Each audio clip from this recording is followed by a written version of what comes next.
Good morning, everybody. It's your maths lesson for today, the last one for a long weekend. So I hope you'll enjoy it and hope you'll have a good weekend after that. It's a little bit different today, although it's still actually subtraction, because we are going to use a slightly different method today. The first thing you may notice is that the numbers are bigger, but don't let that put you off because it's actually not going to be too difficult. You can also see we've got these number lines today, which are a little bit different to help you. It's up to you if you want to use them or not. I think it would be useful to use them today. So if we look at this example, we've got 4003 minus 3996.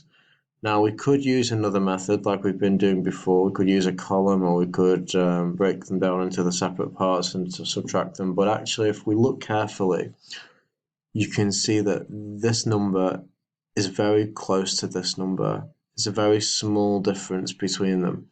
So in a case when there is a very small difference between the two numbers, sometimes it's easier to start at the smaller number and count upwards to the other number.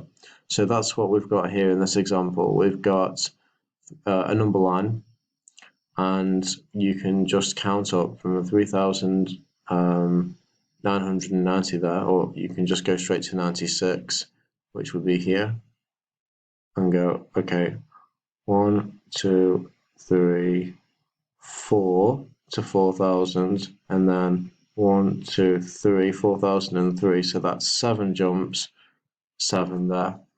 So if you use a number line for these questions, it's going to be much easier probably.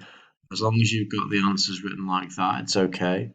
But I think for at least the first couple of questions, it would be good if you could include those number lines.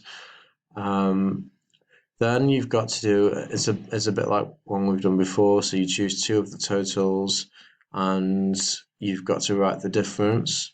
So try and choose ones which are close together so that we can use the same method. So for example, 4,998 is not really close to that one, but it's very close to this one. And likewise, this one maybe is close to that one. So try and choose planes which are close together so you can use the same method. There may be one or two of these where you choose to use a different method, but certainly for the first 6 questions, I want you to be counting up using the method that we talked about in the beginning. Any questions, just fire them at me in the group call or send me a message too.